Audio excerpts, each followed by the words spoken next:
Hello everyone, कैसे हैं आप लोग। आई होप आप सभी लोग बहुत अच्छे होंगे, खुशहाल होंगे, हैप्पी होंगे। मैं किशन गुप्ता, आपका अपने इस यूट्यूब चैनल चरक ऑनलाइन आयुर्वेदा जो करंटली लेट्स प्रिपेयर EIP8 के नाम से मैं आपका स्वागत करता हूँ। I am prepare EIP8 for 2022 and मैं अपनी इस EIP की जर्नी को बहुत इंजॉय करके कर रहा हूँ और रियली दोस्तों बहुत मज़ा आ रहा है। कहते हैं ना, जितना मज़ा BMS की स्टडी में नहीं है उससे कहीं ज़्यादा मज़ा BMS CPG प्रिपरेशन में है। सो अगर इसको EIP की प्रिपरेशन को इन्जॉय करके करोगे ना, सब कुछ ईजी वे में हो जाएगा और सब कुछ अच्छे से होगा। ठीक, इसको डिफिकल्ट सोचना ही नहीं है। ये नहीं सोचना कि EIP का सिलेबस कितना सारा है, कैसे होगा। ऑब्वियस सी बात है, एक स्टूडेंट अभी इंटर्नशिप में आता है, ठीक, उसके सामने first year, second year, third year, fourth year 4 साल का सिलेबस होता है। फिर सारी संहिताएं, चरक, सुश्रुत और माइनर सब्जेक्ट्स एंड माइनर संहिता जैसे भागवत, लघुत्रय। तो इसको देख के एक टाइम तो घबरा जाता है कि होगा कि नहीं होगा। ठीक, उसके बाद आपको ये सोचना है कि yes I will crack my rank and I will crack EIP rank. मैं अपनी EIP की रैंक को निकाल कर रहूँगा और जो आपके ब्रांच है, जो आपका जो सोचा होगा उसको करके दिखाऊंगा। ठीक, इसके लिए एक एस्पिरेंट में क्या चीज़ें होनी चाहिए, देखो 5 चीज़ें होनी चाहिए। सबसे पहला है फर्स्ट स्ट्रॉन्ग डिटर्मिनेशन। आपको डिटरमिन हो जाना है कि यस मैं इसी साल इंटर्नशिप के बाद विदाउट ड्रॉप किए हुए अपनी रैंक निकाल के रहूँगा। ठीक है, बिल्कुल डिटरमिन होकर। और दूसरा है कंसिस्टेंसी। तो कंसिस्टेंसी का मतलब क्या है, लगातार, है ना, लगातार चलते रहना। एक एग्जाम्पल देता हूँ, एक स्टूडेंट एक दिन में 10 घंटे पढ़ लिया, ठीक, और दूसरा स्टूडेंट एक हफ्ते तक लगातार 4 घंटा पढ़ा, 5 घंटा पढ़ रहा है। तो पहला स्टूडेंट था, उसने एक दिन में 10 घंटा पढ़ लिया और अगले 4-5 दिन तक कुछ नहीं किया। ठीक है, उसका पूरा दिन मतलब अपना दिन टाइम वेस्ट किया। और जो सेकंड स्टूडेंट था, उसने डेली की 5 से 6 घंटे की स्टडी करी। तो सेकंड वाले स्टूडेंट ने कितना स्टडी किया, एक हफ्ते में 35 से 40 घंटे। जो फर्स्ट स्टूडेंट था वो 10 से 20 घंटे पर ही अटका रह गया। तो सिलेक्शन किसका होगा, ऑब्वियसली बात है सेकंड वाले का। तो इसलिए कंसिस्टेंट रहना है। ठीक, और थर्ड है स्मार्ट वर्क, है ना। स्मार्ट वर्क आपको पता होना चाहिए कि क्या पढ़ना है और क्या छोड़ना है। ठीक है, सब कुछ नहीं पढ़ना है, सेलेक्टेड पढ़ना होता है। तो इसको कहते हैं स्मार्ट वर्क। ठीक, और fourth good time table is the very important in the preparation of EIP। आपके पास strong and good time table होना चाहिए। देखो, इसको भी मैं एग्जांपल से समझाऊंगा। एक स्टूडेंट है, उसने 1 साल तैयारी करी, ठीक, उसका रूटीन क्या था कि वो कभी भी कुछ भी पढ़ लेता था। जैसे मन किया चरक पढ़ लिया, कभी मन किया सुश्रुत पढ़ लिया, कभी मन किया उसने माइनर सब्जेक्ट उठा लिया, कभी मन किया टेस्ट दे दिया, क्वेश्चन लगा लिए।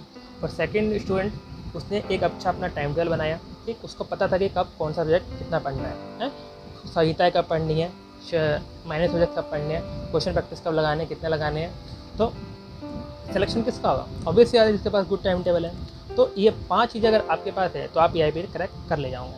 ज़्यादातर स्टूडेंट एवरेज कैटेगरी के होते हैं, क्योंकि इसमें से मैं भी एवरेज ही हूँ। और मेन डिफिकल्ट कहाँ होती है, जो जिनकी BMS में स्टडी नहीं हुई है ना, जिनकी BMS में अच्छी स्टडी नहीं हुई है, फिर वो जब प्रिपेयर करते हैं ना EIP, उनके लिए तो और डिफिकल्ट लगता है कि यार एक तो मैंने BMS की स्टडी नहीं करी सही से, आप प्रिपरेशन कैसे करो। ठीक, तो आप जहाँ हो वहीं से शुरू करो, आपका जो लेवल है वहीं से स्टार्ट करो। ठीक, बस ये 1 साल आपका अपना होना चाहिए। ठीक है, इन दिस वीडियो मैंने EIP की डेली रूटीन को डिस्कस किया है, जिसको मैं करेंटली अभी 60 से 70% फॉलो कर पा रहा हूँ। एंड आई नो सबका अपना अपना डेली रूटीन होता है और अपना अपना टाइम टेबल होता है। मैंने जस्ट ये वीडियो टाइम टेबल की इंपॉर्टेंस बताने के लिए बनाया है।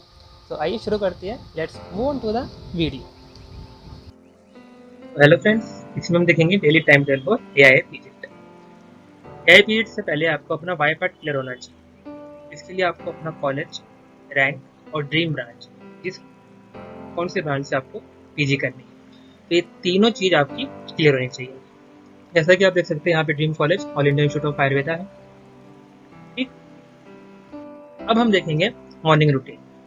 तो मॉर्निंग रूटीन, कुछ स्टूडेंट्स होते हैं जो अप डाउन करते हैं फ्रॉम होम टू हॉस्पिटल, कुछ स्टूडेंट्स होते हैं जो हॉस्टल लेकर या PG लेकर हॉस्पिटल जाते हैं।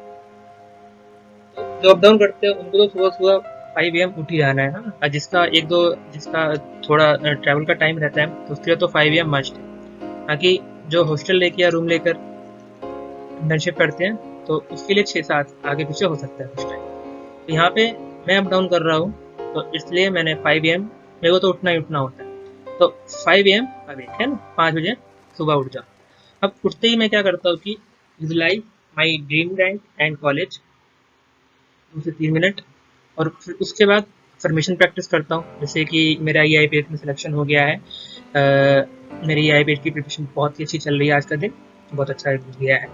ठीक, उसके बाद 5 से 10 मिनट स्मॉल एक्सरसाइज करना है, जैसे लाइक 50 पुशअप, जंपिंग जैक्स, या आयुर्वेदा योग में सूर्य नमस्कार आप कर सकते हैं, इन अनुलोम विलोम प्राणायाम। इससे क्या होता है कि आपको एक स्टिमुलेंट मिल जाता है ना, आपका माइंड बहुत एक्टिव हो जाता है पूरे होल डे के लिए, और आप एक्टिव और फ्रेश फील करते हैं। फिर अगले 30 सॉरी यहाँ पे 20 से 30 मिनट नहीं है, अगले 30 से 40 मिनट में आपको रेडी हो जाना है। ठीक है, तो मेरा टारगेट रहता है कि 5:40 AM तक बिल्कुल रेडी हो जाना है। ठीक, तो अब यहाँ पे हमने अपना मॉर्निंग रूटीन पूरा किया। अब हम देखेंगे स्टडी। तो फर्स्ट स्लॉट लगाते हैं 5:40 AM टू 8 AM। तो जैसे जनरली हॉस्पिटल में ड्यूटी स्टार्ट हो जाती है 8 AM और 8:30 AM, तो 8:30 AM मैक्सिमम कर सकते हैं, तो 5:40 टू 8:30 AM आप एक स्टडी स्लॉट लगा दीजिए। ठीक है, इसमें आपका टाइम रहेगा अप्रोक्सीमेटली 2 आवर की स्टडी रहेगी। इसमें आपको सुबह सुबह देखो माइंड फ्रेश, अभी सुबह सुबह आपका माइंड फ्रेश रहता है। ठीक, इसमें आपको चरक संहिता है, शिशु संहिता पढ़नी है, तो सुबह का टाइम आप रखिए संहिता के लिए मेरे लिए। ठीक है, इसमें आपको संहिता ही करनी है। ठीक, तो 2 घंटे में आप 130 आवर संहिता पढ़िए और आधा घंटा हाफ एन आवर उसका क्वेश्चन प्रैक्टिस करिए, तो मोर देन सफिशिएंट है। फिर 8 AM to 2 PM hospital duty रहती है, तो फिर हॉस्पिटल में हमें इंटर्नशिप करनी होती है, तो इसमें हमारी ड्यूटी रहेगी 8 AM टू 2 PM। फिर उस दौरान आप जो हॉस्पिटल ड्यूटी का टाइम है वो कैसे मैनेज कर सकते हैं। ठीक है, ये भी बहुत इंपॉर्टेंट टाइम है। ठीक है, 8 से 2 PM कितने घंटे हो गए, लगभग 6 आवर हो गए, है ना। तो इसमें अगर आपको टाइम मिल गया, जैसे लंच का टाइम मिल सकता है, उसमें से 1 आवर में से आप हाफ आवर निकाल सकते हैं, तो उसमें आप क्या कर सकते हो कि एक ऐप है फेमस हायरक्वेस्ट, उसके आप क्वेश्चन लगा सकते हो, या what ever you have source आप उसमें से क्वेश्चन प्रैक्टिस कर सकते हो। जैसे पारी की गाइड सोल्व कर सकते हो, PK चौधरी के गाइड सोल्व कर सकते हो, और भी जहाँ जहाँ आपको क्वेश्चन प्रैक्टिस का सोर्स मिला आप कर सकते हो। और क्या कर सकते हो, learn the 5 pages of guide और नोट्स, है ना, जैसे डॉक्टर नीलिमा सिंह लोधी के नोट्स हैं, और भी जो भी नोट्स हैं या कोई भी गाइड है, उसके एटलीस्ट 4 to 5 पेजेस आप रीड कर सकते हो। तो ये 2 काम अगर आप कुछ टाइम कर लो तो आपका टाइम बहुत अच्छा यूटिलाइज हो जाता है। और अगर उसके अलावा भी टाइम मिले तो आप उस टाइम को यूटिलाइज कर सकते हो क्वेश्चन प्रैक्टिस या गाइड के पेजेस लर्न करके। ठीक, तो ये हमारा हो गया फर्स्ट स्लॉट। फर्स्ट स्लॉट में हमने क्या देखा कि 2 घंटे में संहिता पढ़नी है, और अगर हॉस्पिटल में ड्यूटी का टाइम मिल रहा है हमें, तो उसमें हमें क्वेश्चन प्रैक्टिस या कुछ गाइड के पेजेस लर्न कर लेने हैं। तो इससे ये फायदा होगा कि जो हमारा एक्स्ट्रा मटेरियल का स्टडी नोट्स है ना, उसका यहाँ पे हमारा यूटिलाइज हो जाएगा। उसके लिए हमें रूटीन में अपना अलग से टाइम नहीं निकालना पड़ेगा। ठीक है, और फिर जैसे अब हॉस्पिटल के बाद फिर हमें घर आना होता है, तो घर अप्रोक्स 4:30 टू 5 PM पहुंच जाना है। ठीक है, टारगेट रखना है जल्दी निकलो फटाफट और अपना 5 PM तक अपने घर पहुंचो। तो इसमें घर आता ही फ्रेश होना है, नहाना धोना है, और मैं क्या करता हूँ 30 मिनट्स मेडिटेशन, है ना, एक शावर लेकर 30 मिनट्स मेडिटेशन रिलैक्स करता हूँ। तो सुबह का इतना एग्जॉस्ट रहता है शेड्यूल, इसके बाद तुरंत आप पढ़ने बैठो तो नहीं बनेगा। ठीक है, अपने आप माइंड को रिलैक्स करो, आराम से बैठकर मेडिटेशन करो, या कोई सॉफ्ट म्यूजिक सुन लो, या हाफ एन आवर का रेस्ट ले लो। इससे क्या बेनिफिट होगा, रिलैक्स, है ना, रिलैक्सेशन मिलेगी आपको। जैसे मैंने लिखा है relax my self, relax all stress, है ना, जितना भी पूरा दिन का स्ट्रेस है वो आपका दूर हो जाएगा। और विजुलाइज रैंक एंड कॉलेज।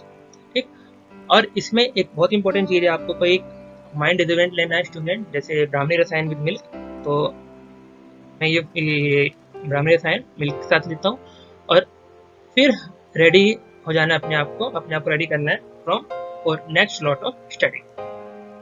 ठीक, तो ये हमारा मेडिटेशन टाइम हो गया। इसमें हमें हाफ एन आवर रिलैक्सेशन या मेडिटेशन करना है, कोई सॉफ्ट म्यूजिक सुन लेना है या रेस्ट ले लेना है। ठीक है, अब दूसरा स्लॉट ऑफ स्टडी का लगाना है 5 AM to 8 AM approx 3 hour तक। इसमें मैं सेल्फ स्टडी तो नहीं कहूँगा, सेल्फ स्टडी बस मैं 5 to 6 PM करता हूँ, जो मेरी अगली कोचिंग स्टार्ट होती है उसकी रिवीजन करने के लिए, कि मैम कोचिंग का पूछती है तो वो पढ़ना पड़ता है। और फिर 6 से 8 कोचिंग रहती है, तो 2 आवर का कोचिंग क्लास। इस स्लॉट में कितने घंटे की स्टडी हो गई? 3 घंटे की, है ना। 1 आवर सेल्फ स्टडी और 2 आवर फॉर कोचिंग। ये हमारा हो गया सेकंड सॉर्ट ऑफ स्टडी।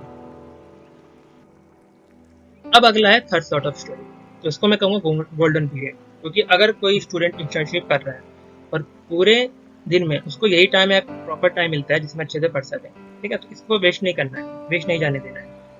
इसमें क्या टाइम टेबल हमारा रहना चाहिए? जैसे 8:30 टू 11 PM। जैसे भी हम 6 से 8 PM की स्टडी करके उठते हैं, उसमें हाफ एन आवर कुछ खाना पीना हो जाएगा, और जो हमारा नाइट रूटीन होता है खाना पीना वगैरह, तो खाना खाने के बाद हमें 8:30 टू 11 PM एक अगला थर्ड स्लॉट लगाना है, लगभग 2.5 आवर में। क्या करते हैं?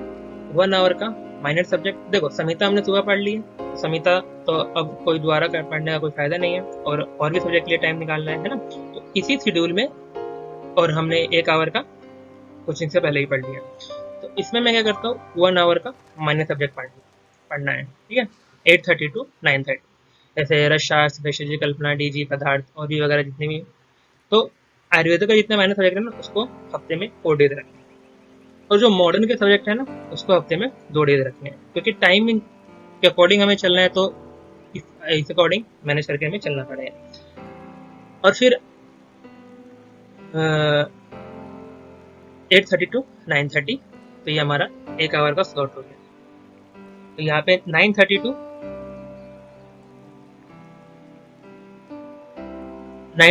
10:30 है, तो यहाँ पे 9 से 10 लिखा है, लेकिन यहाँ पे 9:30 टू 10:30 है ना। तो इसमें आपको 1 आवर क्वेश्चन प्रैक्टिस करना है, ठीक है। तो क्वेश्चन प्रैक्टिस करने का भी मैं एक तरीका बताऊंगा नेक्स्ट वीडियो में। ये शेड्यूल आपका क्वेश्चन प्रैक्टिस का रहना चाहिए।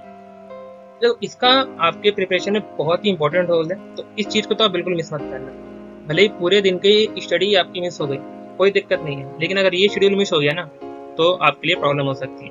तो जो क्वेश्चन प्रैक्टिस का शेड्यूल है, इसको आपको मस्ट फॉलो करना है। मैं इसको कहूँगा very important in the preparation of AIA period, ठीक। फिर इसके बाद मैं क्या करता हूँ, आधे घंटे का रेस्ट लेता हूँ, फिर मैं 10:30 से 11 बैठता हूँ। जैसे अभी तो लाइव स्ट्रीमिंग करते हैं पारिक गाइड की, तो उसके अकॉर्डिंग मेरा भी बेनिफिट रहता है, एडवाइस रिवीजन आती है, और यूट्यूब लाइव स्ट्रीमिंग हो जाती है। तो और आप अपना स्टडी कर सकते हैं 10:30 टू 11 PM, ठीक। तो ये टाइम होना चाहिए आपके गाइड का। जैसे पारिक हो गई या PK Chaudhary, whatever guide you है, जैसे ग्लोबल आयुर्वेदा भी एक अच्छी गाइड AI पीरियड के लिए, डॉक्टर PV राव करके, वही बहुत अच्छी गाइड है। तो जो आपको पसंद है उसमें से आप इस शेड्यूल में रख सकते हैं। तो ये हमारा थर्ड स्लॉट हो गया। अब इसमें हम देखेंगे समरी ऑफ डेली रूटीन। तो फर्स्ट स्लॉट 2 आवर का था, है ना। सेकंड स्लॉट 3 आवर का था, थर्ड स्लॉट 2.5 आवर का था। तो आप इंटर्नशिप के साथ साथ आप कितने घंटे की स्टडी कर लेते हो? अगर इस अकॉर्डिंग टाइम टेबल चलते हो तो 7:30 आवर पर डे, ठीक। और संडे का आपका, संडे का कोई हॉलीडे है, उस दिन आपका डिफरेंट टाइम टेबल रहना चाहिए, क्योंकि वो एक दिन बहुत ही इंपॉर्टेंट रहता है इस वीडियो शेड्यूल में। बिजी शेड्यूल के अलावा अगर आप वो टाइम वेस्ट करते हैं तो ऐसा नहीं होना चाहिए, उसको भी आप बहुत अच्छे से यूटिलाइज करना है। जैसा कि यहाँ पे लिखा हुआ है, everything you do now is for your future, think about that, है ना। जो भी हम करेंगे, वो जो अभी हम करेंगे वो हमारा फ्यूचर डिसाइड करेगा, तो इसके लिए हमें अभी से ही सोचना है, ठीक। तो thank you so much friends. There is no limit to what can you achieve, the limit is only set by you. Limit कोई नहीं होती, लिमिट बेसिकली हमारे माइंड के द्वारा सेट की जाती है। तो come out from your comfort zone, involve in uncomfort zone, है ना। तो thank you so much, keep support, stay tuned. Sharak online Ayurveda, let's prepare AIA period together. जय आयुर्वेदा।